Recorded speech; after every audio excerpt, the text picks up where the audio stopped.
Well, good evening, everyone. This is Dr. Ellithorpe with Tustin Longevity Center here in Tustin, California, Southern California. And we do our weekly Ask the Doctor Anything, where we will take questions about your general health questions for educational purposes, not for individual management or treatment. And we will take them off of our email questions. If you are on tlcdoctors.com, uh, sign up for our newsletter, get on our mailing list. We'll be on your email list, and then you'll get a link to when we're going to do these uh, Tuesday night 6 o'clock visits. The other thing is type in your question. There'll be a link there, and you can type it in. I have quite a few email questions. We also have the live chat here, so if you're on YouTube, you can type in a live chat. I try to defer to the live, those that are actually watching, so that we can address their questions. But I have quite a few emails, so I'm going to start right away, and I will try and be to the point. So Pat says, what is the difference between Juice Plus fruits and veggies and Balance of Nature fruit and veggies that is advertised on TV? Well, the answer is the degree of science and clinical research involved. There are over 42 peer-reviewed journals in healthcare that have done research on Juice Plus on varying topics such as immune support, building up your lymphocytes, DNA damage reduction, obesity studies, and reduction in obesity in children. There are studies regarding cardiovascular disease prevention, homocysteine reductions with it, and it goes on and on. Antioxidant assays that are very, very good peer-reviewed research in journals like the Journal of Cardiology, the Journal of Immunology, and so forth. So very reputable universities and so forth. So when I practice medicine, I have to use the highest degree of science to endorse or recommend a nutraceutical, because we don't have a physician desk reference like we do for pharmaceutical drugs. So I have to use the research that is out there best endorsing a product. And Juice Plus is the most nutraceutically researched nutrient in the world. And so I will not back off on that. That is certainly one of the wisest things we can all do. Pat also says, do you see any benefit for NAD and infusions for people in their 70s? I'm going to say no. I don't have the experience as I do with high-dose vitamin C, Myers cocktails, which is a vitamin C combination that's been around for a long, long time, EDTA, chelation therapies. We have so much clinical research on these, and they are well established in their values, supporting antioxidant impact. So if I'm at 70 going to take an antioxidant, I use Juice Plus. If I'm going to take anything to detoxify oxidative stress in my own body, I'm going to do calcium disodium EDTA chelation therapy. I am going to do the immune drip with the high dose vitamin C, with other methylated B vitamins, Albion amino acid chelated multiminerals, trace minerals, and so forth. So there is just hands down tremendous clinical research on the established old guard, you might say, and they haven't failed us yet. So NAD is one of the nutrients, antioxidants that are in the Krebs cycle, passing on electrons. And yes, you need that. But if you use your digestive enzymes and eat a low carb diet, drink enough water, exercise, and take some of these basic good multi-nutrient digestive enzymes as you're aging, you should not have to work on one isolated nutrient in the Krebs cycle pathway support. Alexa says, hi, Dr. Rita. My friend has urea cycle disorder. She is taking L-ornithine while waiting for a specialist at UCI. Besides the low protein diet, do you have other recommendations for her? Thank you for what you do. Alexis, blood urea nitrogen, the urea cycle is very important. We will die without enough protein and healthy fats.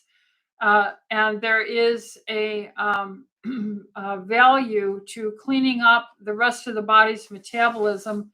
And essentially, if you look at some of the work done by Dr. Lee, I believe, who is a nephrologist on kidney function that helps to eliminate uh, uh, urea in the body.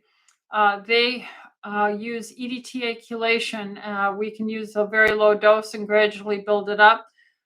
Being on a very low carb diet, richer in fat, more like a 75% fat, maybe 20% protein, and 10% carbs, and water and systemic enzymes, eating in a time frame such as like a 6-hour window, and exercise as tolerated.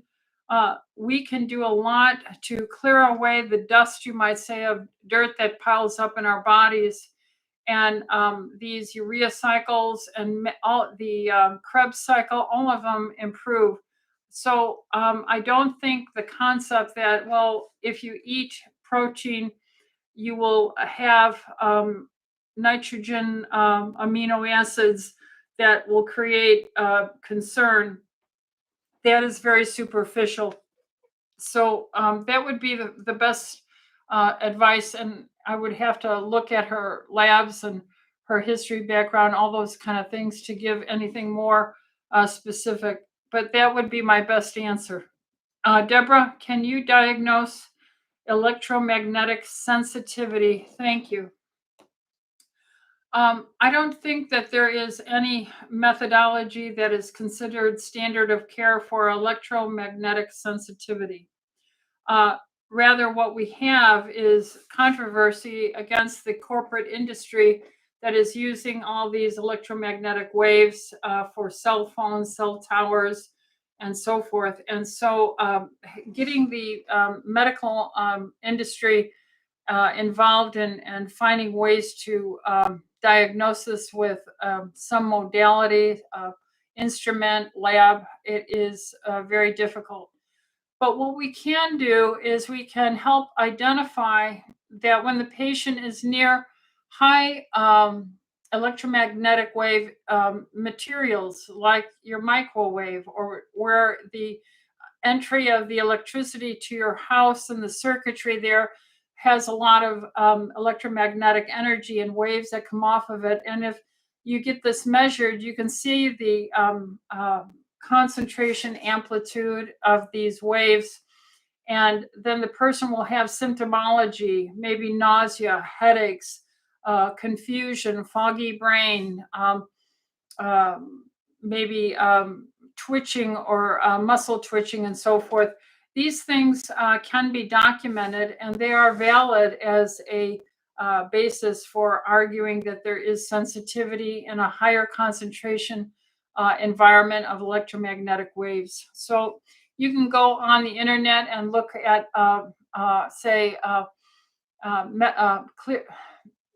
measure my house for electronic magnetic waves. And then there's many people who have these meters and such, and they can give you an estimate of this in your home. And then you can see where the symptomology is. You can look into Faraday cages and put these metallic cloths that kind of surround your bedding like a canopy, only it has to go under the bed as well, and see if you sleep better, to heal better, because we heal when we're sleeping, and various other devices to help shield you. And all these things can be clinically documented with a doctor who is familiar with this. Mona asks, what is your protocol to test for heart disease risk? Coronary artery calcium, blood work, lipoprotein little a, lipoprotein particles, etc. Yeah, they're all employed here. We usually ask a cardiologist to do a stress treadmill. There are perfusion studies that can be done with treadmills to look at tagged radioactive materials that are put through that emit flow dynamics that are even more accurate. There is the echocardiogram. So we'll get a cardiology consult for doing actual stress tests along with the other um, uh, lists that you have there, like a coronary artery calcium score. That's a CT of your chest. Blood work, of course. Now, on the blood work, one of the best ones is fasting insulin and looking at an insulin 1 or 2 hours after eating a meal to see how high your insulin shoots up. And if you have insulin resistance, that's a very high correlation with the risk for developing coronary artery endothelial lining, the delicate lining of the vessels would be injured with a high sugar carbohydrate diet. And that would be where most of the stress comes from. Leah says, what are your thoughts on methylene blue to treat Bartonella Lyme, and does it cause a Hertz reaction? I don't do methylene blue. It is employed as a powerful antioxidant by some physicians in this area. And it is associated with a detox phenomena, and we call it a Hertzmeyer reaction, where you feel flu-like as you pass away damaged and debris cells. So I think there's physicians in the area that are using it. I don't have enough experience with it to go much beyond that, Leah, to tell you about that. We've been very successful using our high-dose vitamin C, our low-carb diet, our fasting protocols, our systemic enzymes, and EDTA chelation to improve microcirculation with high-dose vitamin C, which acts as an antiviral, antibacterial, antifungal, and we get good results with that. So I don't see that much more is needed. We do the ozone, ultraviolet light treatments of the blood as well, and we've been very successful with those alone. These more long-term tried and true modalities. Leah also says, can phantosmia, I'm not familiar with that term, arise when taking herbals for Bartonella Lyme? And can it be caused by toxin overload?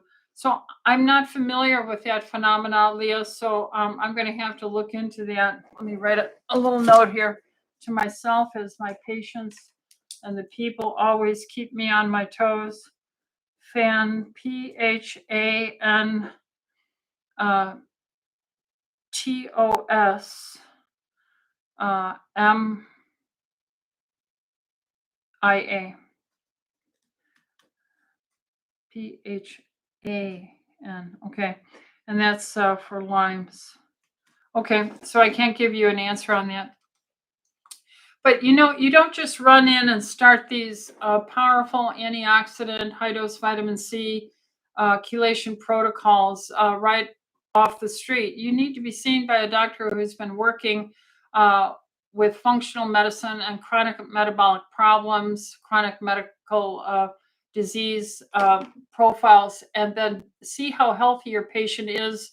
And sometimes we need to build up the patient's health first before we start detoxing them with some of these powerful antioxidant IVs and so forth. And that's the same thing goes for the nutrient recommendations. Mary asks, good evening, Dr. Ellithorpe. I have type A blood, and I started taking digestive enzymes before each meal. I'm experiencing a lot of gas, and I'm wondering if that's normal. I don't have all that gas otherwise. Thank you. Mary, it's probably, in general, the fact that you are reconstructing your bowel microbiome, and with better digestion with digestive enzymes, the nutrients are being digested more appropriately into their subunits, amino acids, fatty acids, and glucose molecules. And these then are being presented to a gut that has not had as much delivery of healthy digested macromolecules. Therefore, the uh, biofilm, the bacteria, the fungi that are in and beneficial are getting a boost. It could be also you're having too many carbs and you're feeding these bacteria.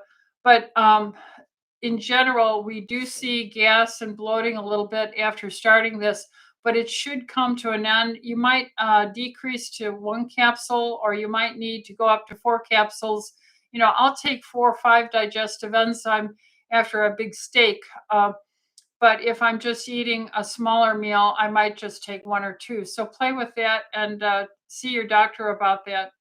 Kristen says, can you discuss the benefits of using compounds versus traditional regimens for bioidentical hormone therapy?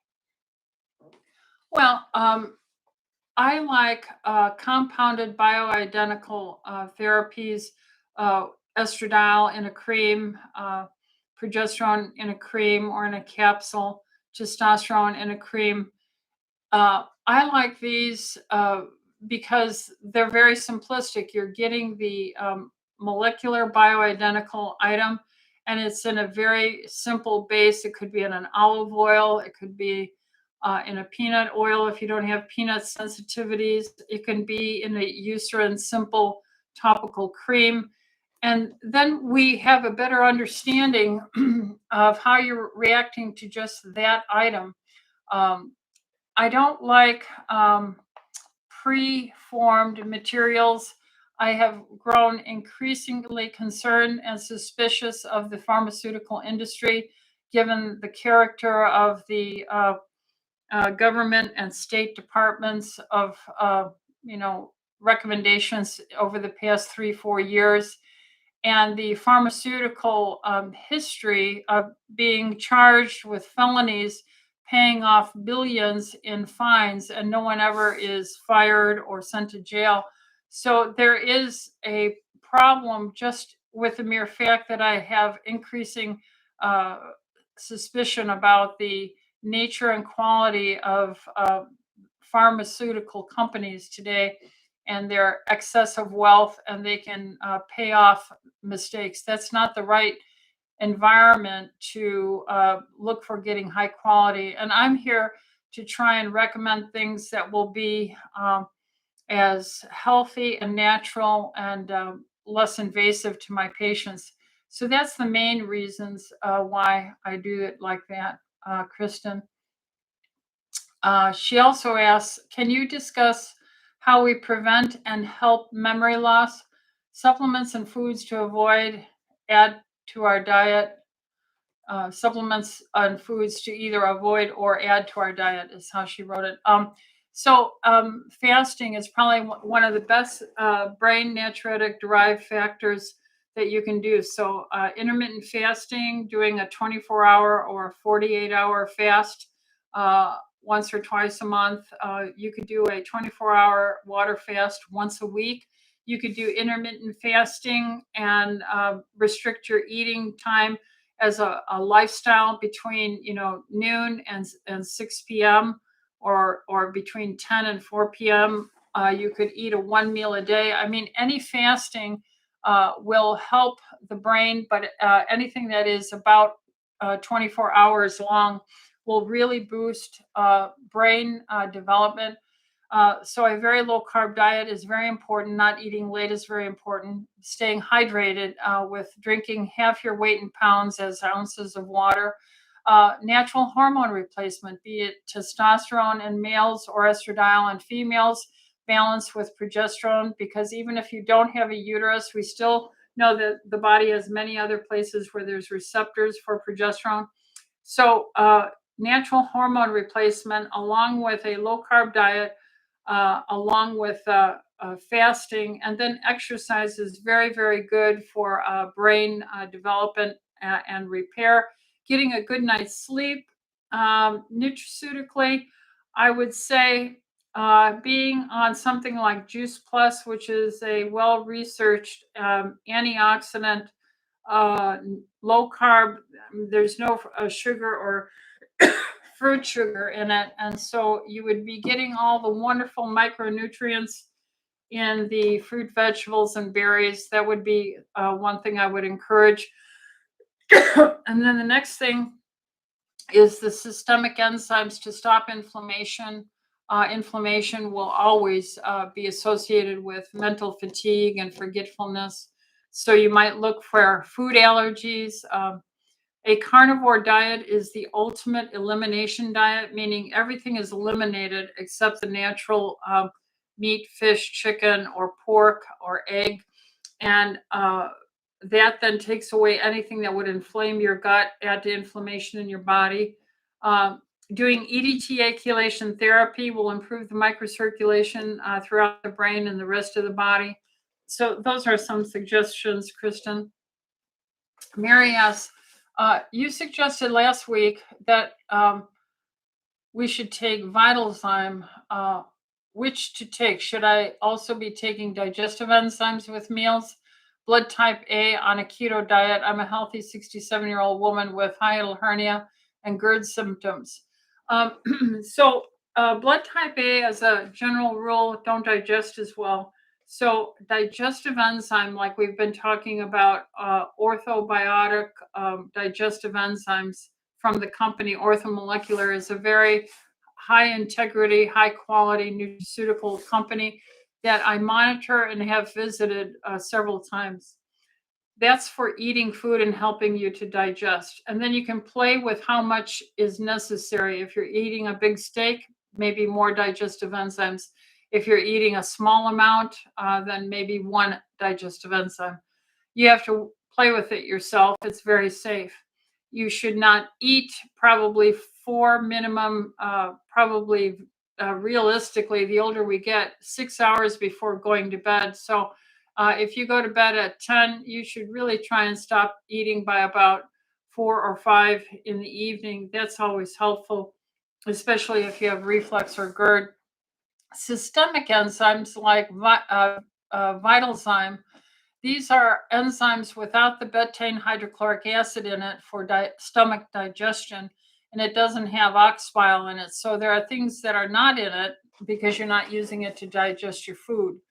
These then would be taken on an empty stomach first thing in the morning, at least an hour or two before eating, or the last thing before bed, having stopped eating any food for 4 to 6 hours, so that it can work on the rest of the body systemically.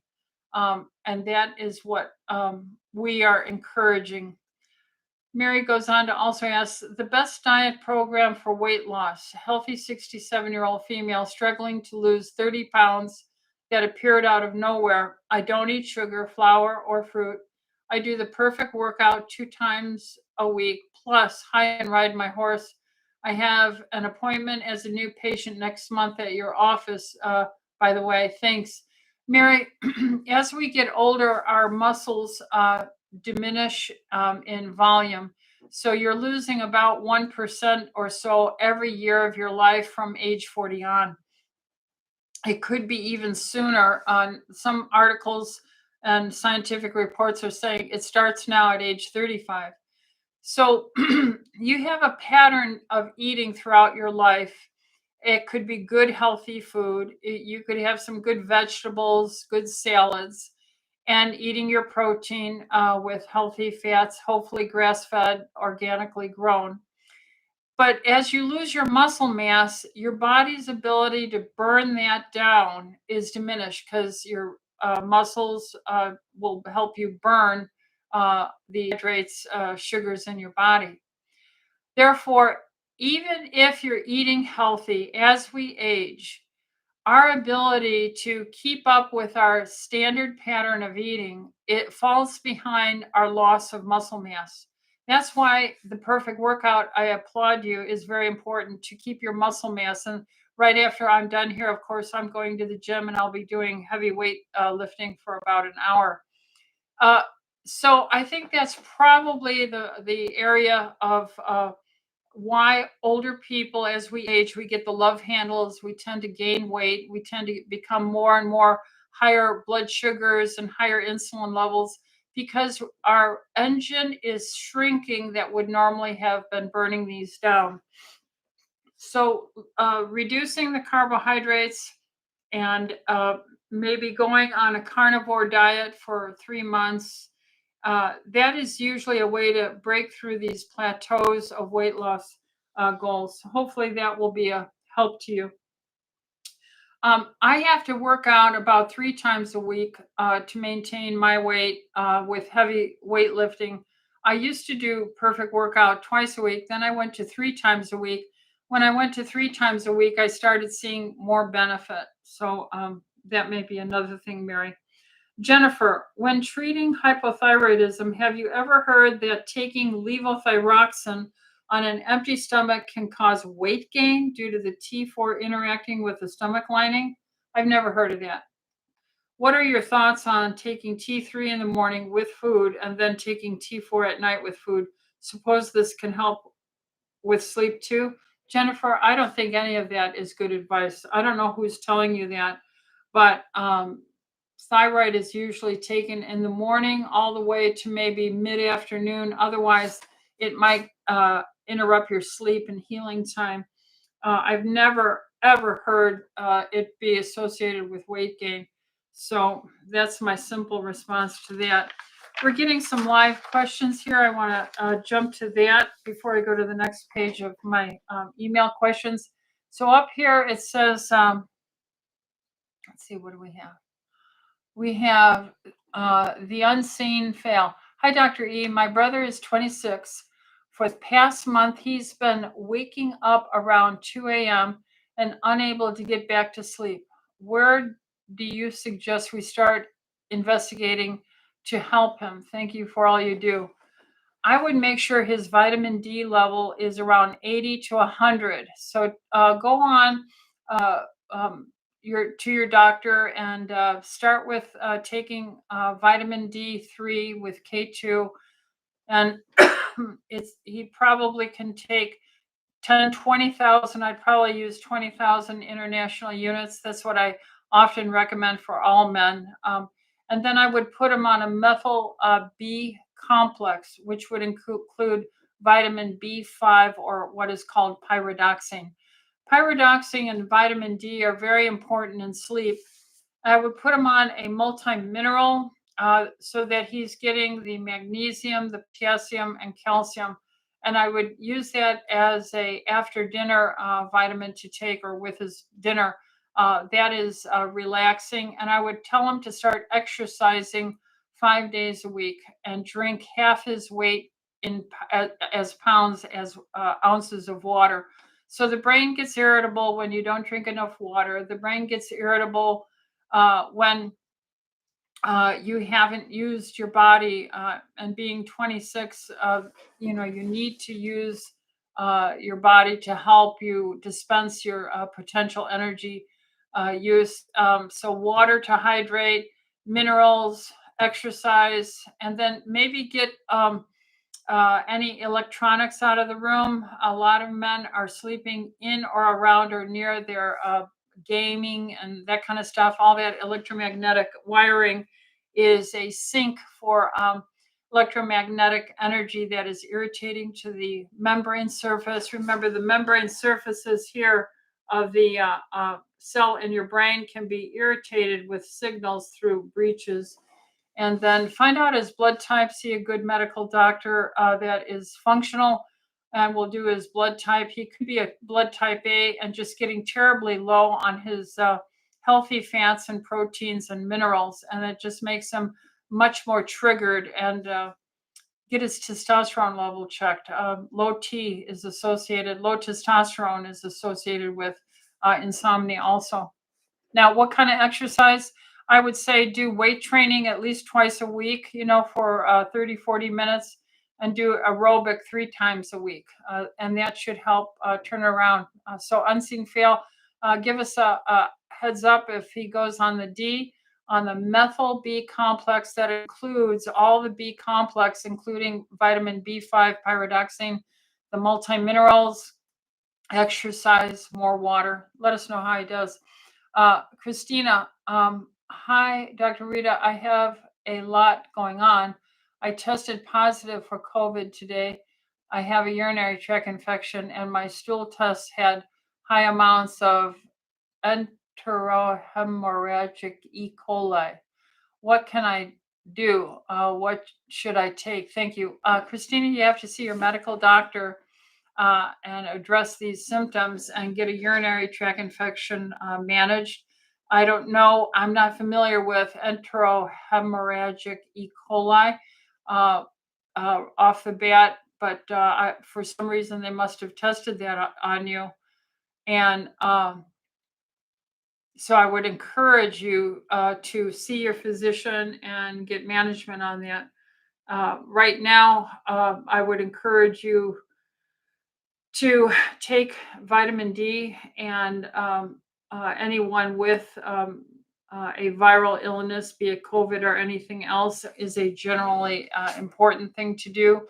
And a multimineral that has zinc in it, and that somewhere around 20 milligrams, vitamin D somewhere around 10,000 international units.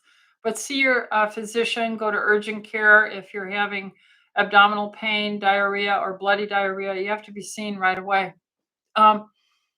The best thing with any kind of irritation of the bowel is usually resting the bowel with a clear liquid diet. We put them on chicken broth or beef broth, and we'll give them some maybe ginger ale, because ginger helps to calm the stomach, but we mix it with water half and half. And resting the bowel for 24 to 48 hours is usually a general helpful thing. But your story is complex, and you need to have a local physician manage you, or an urgent care if you don't have one, to start the process and treat these things. Caldebester, I don't know how to say that. Hi, Dr. E. My friend, 67-year-old, suddenly lost her memory, no prior health issues. Brain scans were all negative. They saw a UTI and are treating her with antibiotics. Could it be some kind of a parasitic infection? Well, sudden memory loss is usually associated with trauma to the brain. She needs to, of course, be seen by a doctor, rule out any trauma. And could parasites be associated with the urinary tract infection? It's an outlying possibility, but that's extremely rare. And in all the years of my practice, I don't see parasites as something that is really one of the forefront things. It's so rare. But with that, she has to see her doctor. She has to be followed and evaluated for her memory with a neurologist and continued care. If she were seeing a functional doctor, they would do her EDTA chelation to improve the blood flow to the brain. They would encourage her to be on a low carb diet so she doesn't clog up all the little capillaries with a lot of sticky carbohydrates. Be on a more like a carnivore diet for a month to get all the antibody antigen complexes that also can clog these tiny capillaries to the brain and everywhere else in the body. Make sure she's well hydrated. If she can handle some hormone replacement therapy, that is very healthy to stimulate the brain and memory, and systemic enzymes to reduce inflammation. So there are many things that need to be looked at there, and I would ask you to have that checked on her with your doctor. She also goes on to ask, are there tests you could recommend? We are at a loss, and Western doctors are not helping. I told her about TLC. Thank you. Well, if she can come as a patient to Tustin Longevity Center, our focus would be to try and get our own body to heal with improved microcirculation using EDTA chelation therapy, high dose vitamin C if there's any chronic viral or bacterial or even parasitic and fungal issues, ozone treatment with UVB of the blood, systemic enzymes, those things I just suggested. But maybe you can find a functional doctor nearby where you're at, but we'd be happy to have her see her. Here, we have many fine doctors. Although I'm not taking new patients, I would have Dr. Amber Majid, Dr. Merrick, uh, uh, physician assistant Patel, or Dr. Kaur or Dr. Johnson. So we have quite a few that could try and help look at her alongside her neurologist. Tim, hi Tim, hi Dr. E. Looking for a healthy skin moisturizer. Currently using MCT oil and coconut oil. I don't use soap when I shower. Quickly, good. My morning cold plunge in Vegas weather though on the skin. So you're doing cold plunges and your skin gets water on it regularly. All right. Well, the oil of the body are phospholipids and the linoleic alpha linolenic acid. So you could take the parent essential oil as a liquid. They come in capsules, but we also have it as a liquid. But you would need a lot to rub on your body if you're concerned about that. So I'm going to stick with things like olive oil, coconut oil, um, MCT oil. I think you're doing the right thing. Uh, and keeping soap off your body and trying to drink and stay well hydrated, of course, and eating healthy fats in your meat, fish, chicken, turkey, and beef. But as far as a topical, I don't have anything besides those suggestions. Maybe olive oil would be something that is affordable and you could use in volume as well. 6 million says thoughts on Ray Pete. Hi, Dr. Rita. Ray Pete. Who is Ray Pete? Is that someone I should know? Ray Pete. I don't know who Ray Pete is, 6 million, so I can't answer that question. Carolyn says, hard time staying asleep. Pharmacists could compound progesterone with L-threonine and maybe magnesium. Is it okay to take progesterone without other hormones? A postmenopausal woman. I think it's safe to take without it, but why wouldn't you want to take the estradiol? That's very brain calming. If you don't have breast cancer and in general, they don't want you on that, but I still give progesterone even if you're progesterone positive. Now, another thing for sleep is being well hydrated. We don't drink enough water. The other thing is having enough magnesium, multiminerals. Another thing is getting the electronics around your sleeping area cleared out. Another thing is exercise helps to give you a good night's sleep. A regular, 4-day a week, doing a good workout every other day, aerobic and weightlifting. Another thing is vitamin D. Get your levels up to about 80 to 100, maybe 120 even, and on your blood samples. Another thing would be that pantothenic, the B5 vitamins, taking a methylated B complex would be helpful. So that's the direction I would go, recommending for people who have trouble staying asleep. You'd be surprised how much water and exercise will do with a low carb diet. Michelle says, what do you do when you spend 10 hours a day in front of a computer for the EMMS? I'm starting to lose a bit and you need some guidance. All right, so I'm not quite sure about the question. Let me read that again. What do you do when you spend 10 hours a day in front of a computer for the electromagnetic radiation, I suppose is what you mean. I'm starting to lose a bit. and you need some guidance. Uh, Taking breaks, exercising, getting blue light lens on your glasses, even if you don't need reading glasses, they do have lenses that have the blue light filters. Um, Taking timeouts from it, maybe you can spread those 10 hours, like, 2 in the morning, 2 in the late morning with an hour break in between, and then 2 in the early afternoon, and 2 in the late afternoon. That's 8 with an hour break in between.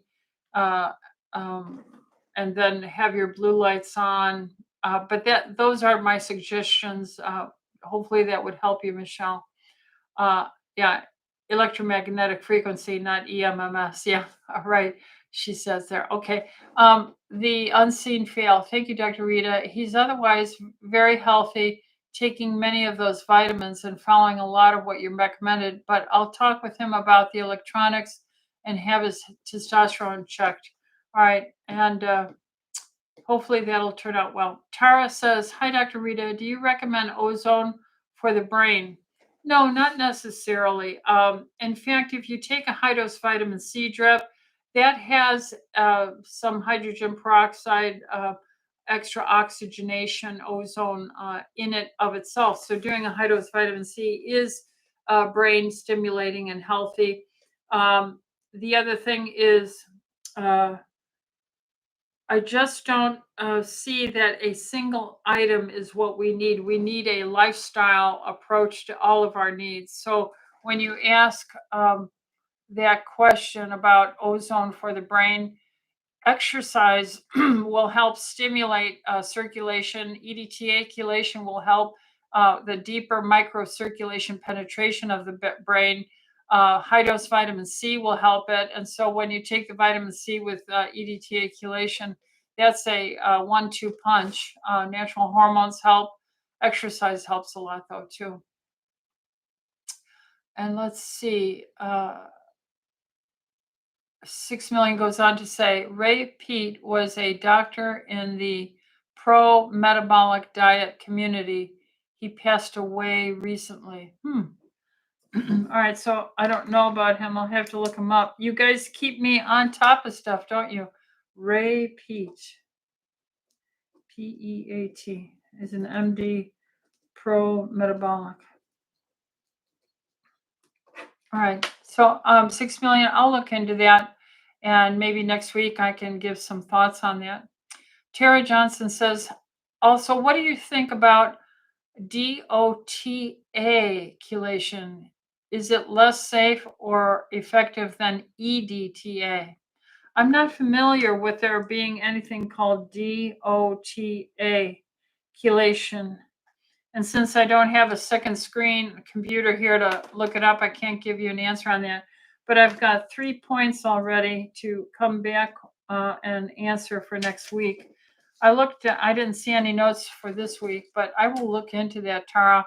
Now, look at, I've been around chelation for 63 years of my life, since I'm 70, and I was aware of chelation with my grandfather at age 7. So I know this world of chelation, and I've never, ever, ever seen DOTA. So if it's there, it's brand new. And I will look into that because I teach EDTA chelation at ACAM. If I get the question, I don't want to look like I don't know it, but thank you for helping alert me so I can be up on it. Thank you, Tara. All right, let's go back to our questions here. This is page 2. Due to a family history of breast cancer, it's been advised that due to the increased risk to have an annual MRI with contrast, I'm concerned about the gadolinium and the risks. I have read it doesn't completely leave your body. That's for sure. Do you recommend getting an IV to flush this out after the scan? Yes, I do. Same day as the scan. I am 54 years old. Yes, Christine. If you can get your MRI early in the day and come for an EDTA chelation to remove gadolinium, it works like a charm. Plus, it's going to benefit you in so many other ways. Joanna says, how can functional integrative medicine help a person with the BRCA gene? Some doctors recommend radical mastectomy and hysterectomy. I do not buy into the gene therapy of cancer. Over the 43 years of practice, seeing hundreds and thousands, millions of people, I'm going to say uh, genetic issues are, in my opinion, um, not a strong feature. But I'm not an oncologist and I'm not a breast surgeon. So if there's some brand new finding on this, I am the one who would say the mitochondrial metabolic damage to the mitochondria, energy disturbance, is what really is a problem. Microcirculation, oxidative stress, damaging the ability to handle and give energy to each cell. When that happens, it creates inside the cell an acid environment, much like when the baby is first conceived and the sperm and egg meet. So you've got like 48, 72 hours for that glob of cellular human life with no heartbeat, no lungs, nothing. It's just depending on diffusion. And that strong oxidative stress triggers DNA to send out a vasculature to get oxygen, which eventually becomes the placenta. And by the time day 56 of the development of the child, the umbilical cord is getting the pancreatic enzymes that signal we're working fine, and the feedback, and that placenta aggressive growth is satisfied, and you have a normal pregnancy then. So I recommend functional integrative medicine to give you the best metabolic health, mitochondrial energy production, detoxing, low carb, low insulin that stimulates tumors to grow because it's a growth promoting hormone, insulin, and getting exercise in, good night's sleep, and getting your vitamin D levels up that acts to enhance your T cell killer cells that clear out stem cells and material that would tend to become cancerous, and so forth. So that's how I would approach it, Joanna. Sarah, my Michelle says, hello, I have recently been diagnosed with a kidney cyst, subcentimeter liver cyst, and an ovarian cyst, as well as a uterine fibroid. But before I read any more, Sarah, I'm going to say the vast majority of women have all those four items: a kidney cyst, a liver cyst, an ovarian cyst, and uterine fibroids. And why do they have that? Because just like you age and your skin gets weak and jiggly hair and under your arms and stuff, your elastin collagen is breaking down from oxidative stress. Remember, we're all cooking at 98.6 degrees all the time, and you need to drink this water to baste yourself and get enough in you.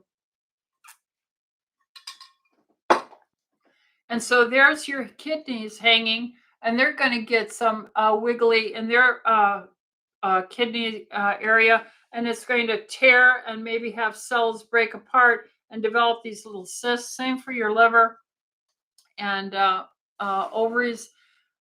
We are also seeing fibroids from the high carb, stimulating generalized growth, endometriosis, polycystic ovarian disease, and fibroids. So the number one thing to be concerned about is exercise, a low carb diet, eating in a time window frame, using systemic enzymes, see a good functional doctor, look if you're a candidate for natural hormone, progesterone cyclically, and you can do ultrasounds to monitor this. Now, to finish reading your question, uh, she said, I am under tremendous amount of stress, and these have all come about in the last 6 to 12 months. I'm 42 and my lab work is normal. What is the most effective way to treat these? Thank you. Well, number one, don't worry. Number two, in a good functional medicine doctor's hand, we can look at these by ultrasound, and the lifestyle changes I listed would be the best way to approach it. Mary says, at what point do you feel it's appropriate to prescribe statin drugs for cholesterol? I think it's really only in males typically who had a recent heart attack for their first heart attack. Let's see. Do you take into account if someone has slightly high cholesterol? I love cholesterol. I don't agree with cholesterol as a danger for heart disease. What is a danger is what they won't allow the doctors to learn or talk about, which is carbohydrates, starches, sugars, fruit sugars, processed food, sugary drinks, hidden sugars, inactivity, sedentary lifestyle, inadequate hydration, environmental toxins, and heavy metal stress accumulation, bioaccumulation. There's no enzyme or pathway in your body to remove heavy metals, but there are liver detox pathways to conjugate sulfuration glycation, um, methylation, and other pathways in your liver. But yeah, so that's what you worry about. Uh, is it made up of high good cholesterol, normal bad cholesterol, low triglycerides on a keto diet? Would you try to lower the overall cholesterol, and if so, with what protocol? Well, Mary, all you have to worry about is how much sugar, bread, pasta, grains, beans, oatmeal, rice, crackers, bagels, sodas, fruity, juicy shakes, juicing things, how much you're taking in of starch and carbohydrates that are converted to simple fat triglycerides. And then you get have to transport them around, and you get these uh, uh, injuries, anoxia to the cell membrane. Remember, we're talking about this picture right here with these little injuries here to the cell membrane. So if you clog up a capillary, that cell membrane is going to get sick and not repair. And you get more and more of that in your body. Your sed rate goes up. You become inflamed. Your body will produce more cholesterol to try and help these fill in these holes here in the membrane. And so it's a catch 22. There's a YouTube out there called High Cholesterol is Healthy. High Cholesterol is Healthy by Ken Berry and David Diamond. They review the data. They talk about the rare and isolated potential value of a statin drug. But for the most part, they're talking about the current literature that says statins in general are overprescribed and meaningless in the long-term prevention. But if you want something meaningful, go look up the TAC trial to assess chelation therapy. Dr. Tony Lamas, TACT update, TACT update 2019, Dr. Lamas, Lamas. EDTA chelation reduced the post-heart attack morbidity and mortality nearing 50%. So give me a break. Why isn't that in the news? Why? It's because they won't make any money on it because it's not patentable. So you look that up. So be low carb, exercise, don't eat late, see a good functional doctor, have your insulin checked, your triglycerides checked, your hemoglobin A1C, your fructosamine, fruit sugar sticking to things, and your fasting blood sugar. Track that always. Carl says, hello again, Dr. Ellithorpe. Can you tell us the story of the development of NT factor with Garth Nicholson? Also, do you know or are you familiar with Dr. Nashman Bratubar in LA? Thanks for the story time with Dr. E. Carl, I'm going to tell you, I just don't have enough time. I have 6 minutes left. We should probably open up these another channel. But again, I am so busy. But I love doing this. I'd love to talk about it. If we have done this work and research with Garth Nicholson and others on the membrane repair. My father was doing this back in the 50s and 60s that helped stimulate data that Dr. Garth Nicholson got a hold of. And so if you don't understand structure dictates function, you're not going to have a good function if you have holes in your cells, okay? Holes in them. And you have to eat phospholipids and the right fats. So I will get to that, and we'll get to the more story time, Carl. Leah says, good evening. I have a dear friend that has started reading the book, Eating Right for Your Blood Type. Any words of wisdom I can give her? Maybe it's okay, but I've never heard of this before. Thank you. Leah, I don't like the book by Diadamo, Eat Right for Your Blood Type. Why? Because it is just rubbing in the fact that A's don't digest well. Therefore, it's harder for them to digest fats and protein. Therefore, they should avoid it and just stick with their high carb, vegetarian diet because it's easier for them to digest carbohydrates than healthy fats and proteins. But they get sick. We're all made of protein and fat, and they can't get enough typically in a vegetarian or vegan diet. And then he comes out with these lines of vitamins for blood type. I just don't like that kind of marketing approach. It leaves a sour taste in my mouth. So uh, I don't recommend the book. And of anything, at least he brought to attention blood types matter. And I applaud him and honor him for that, that he wrote a book about it. I guess there are so many doctors so darn busy seeing one human being after another every day that I don't have time to write books on these things. So pray for him and tell your friend, get to a good functional doctor who knows A-type blood needs to have digestive enzymes. Bees tend to have more allergies. And it's not true that bees are sensitive to chicken, like he says in his book and so forth.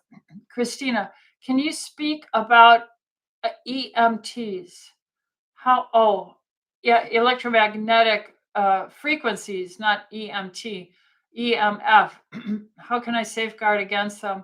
Are they harmful? Yes. Do you think cell phones can negatively affect your health? Yes. Thank you, Dr. E. So I would go on YouTube and learn from the, I think his name is the EMF doctor, electromagnetic frequency doctor. And he has references there.